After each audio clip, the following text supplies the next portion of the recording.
રાષ્ટ્રપિતા મહાત્મા ગાંધીજીએ સ્થાપેલી ગુજરાત વિદ્યાપીઠ ફરીવાર વિવાદમાં આવી છે અને આ વખતે વિવાદનું કારણ છે વિદ્યાપીઠમાં યોજાવા જઈ રહેલી આરએસએસની એક શિબિર કાર્યક્રમ। બાપુએ સ્થાપેલી ગુજરાત વિદ્યાપીઠના ઇતિહાસમાં પહેલી વખત રાષ્ટ્રીય સ્વયંસેવક સંઘ આરએસએસનો કાર્યક્રમ થવા જઈ રહ્યો છે।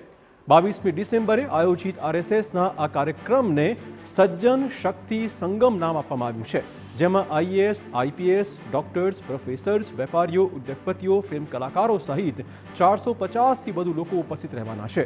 પરંતુ બાપુની વિદ્યાપીઠમાં સંઘના કાર્યક્રમને લઈને ગાંધીવાદીઓ તેમજ વિદ્યાપીઠના પૂર્વ કુલપતિમાં નારાજગીનો માહોલ જોવા મળ્યો છે। ગાંધીવાદી માની રહ્યા છે કે આરએસએસ અને ગાંધીજીની વિચારધારા હંમેશા અલગ રહી છે અને આથી ગુજરાત વિદ્યાપીઠમાં આરએસએસનો કાર્યક્રમ અયોગ્ય અને વિવેકહીન વાત છે। ગુજરાત વિદ્યાપીઠ ગાંધીજીની સંસ્થામાં આ થવું જોઈએ, એ યોગ્ય કહેવાય? તો મારું એવું માનવું છે કે એ અયોગ્ય પણ છે અને વિવેકહીન પણ છે। વિવેકહીન એટલા માટે કે રાષ્ટ્રીય સેવક સંઘ પોતાના ઇતિહાસથી જ પરિચિત છે કે ગાંધી વિચાર સાથે એમને મેળ નથી। એ તો હિન્દુ રાષ્ટ્રની કલ્પના કરે છે અને એ હિન્દુ રાષ્ટ્રની કલ્પનામાં શું તકલીફ છે અને એ કઈ રીતે ગાંધીજીના સર્વધર્મ સંભાવ સાથે રચવામાં આવતી અહિંસક સમાજની રચના છે એનાથી કઈ રીતે વિરુદ્ધ પડે છે એ તો રાષ્ટ્રીય સેવક સંઘ જાણે જ છે। આ તો બહુ તાત્વિક ભેદ છે। તો પૂર્વ કુલનાયક સુદર્શન આયંગરે કહ્યું હતું કે વિદ્યાપીઠમાં કાર્યક્રમ યોજાવા પાછળ બે જ કારણ હોઈ શકે।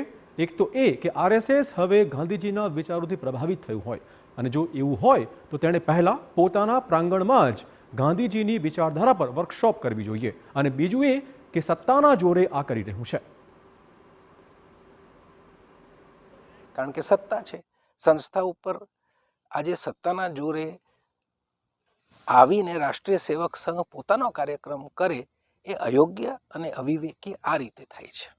સમજવા જેવું એ છે। તો આ વિવાદ બાદ આરએસએસની પ્રતિક્રિયા પણ સામે આવી।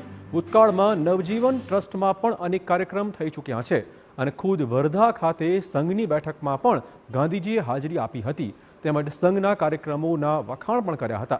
જો બાપુની વિચારધારા ધરાવતી વિદ્યાપીઠમાં સામાજિક સમરસતાનો આવો કાર્યક્રમ થતો હોય તો એમાં ખોટું શું છે? આ સવાલ પણ તેણે પૂછ્યો છે।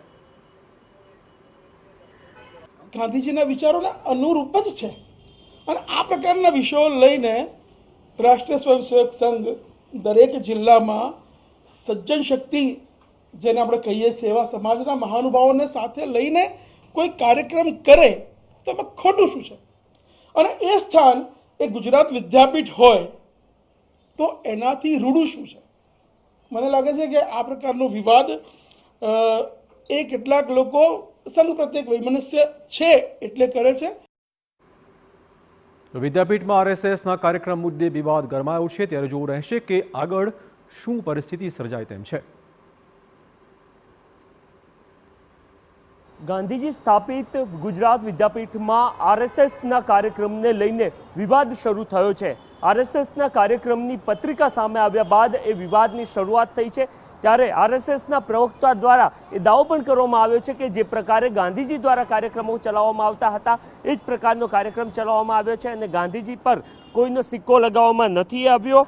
અનેક લોકો વિદ્યાપીઠમાં આ પ્રકારના કાર્યક્રમો કરી ચૂક્યા છે અને તેઓ પણ આ કાર્યક્રમ કરવા માટે જઈ રહ્યા છે। અત્યારે હાલ વિદ્યાપીઠ પહોંચ્યા હતા અને અહીંયાના જે કુલનાયક છે એમની સાથે વાતચીત થઈ હતી હર્ષદ પટેલ સાથે અને હર્ષદ પટેલે પણ એમની જે વાતચીત છે એમાં સ્પષ્ટ કહ્યું હતું કે ગુજરાત વિદ્યાપીઠમાં આ પ્રકારના અનેક કાર્યક્રમો અગાઉ થઈ ચૂક્યા છે અને એ જ પૈકીનો એક કાર્યક્રમ છે એ આરએસએસ દ્વારા પણ કરવામાં આવી રહ્યો છે, એ પ્રકારનો એમના દ્વારા દાવો કરવામાં આવ્યો છે। ગુજરાત વિદ્યાપીઠ આ કાર્યક્રમ સાથે સીધી રીતના તે જોડાયેલ નથી, પરંતુ જે પ્રકારે ગુજરાત વિદ્યાપીઠની જગ્યા અન્ય ચાહે લઘુમતી સંસ્થાઓ હોય કે પછી અન્ય કોઈ સંસ્થાઓને આપવામાં ભૂતકાળમાં આવી ચૂક્યો છે એ જ પ્રકારે આરએસએસને પણ આ કાર્યક્રમ માટે ગુજરાત વિદ્યાપીઠની જગ્યા ફાળવવામાં આવી છે। મહત્વનું છે કે છેલ્લા કેટલાક સમયગાળાથી ગુજરાત વિદ્યાપીઠમાં આ પ્રકારનો વિવાદ અનેકવાર થઈ ચૂક્યો છે, જેમાં ગાંધી વિદ્યાપીઠ જે છે એનું સંઘીકરણ થઈ રહ્યું હોવાના દાવો કરવામાં આવ્યા છે। ત્યારે આરએસએસનો કાર્યક્રમ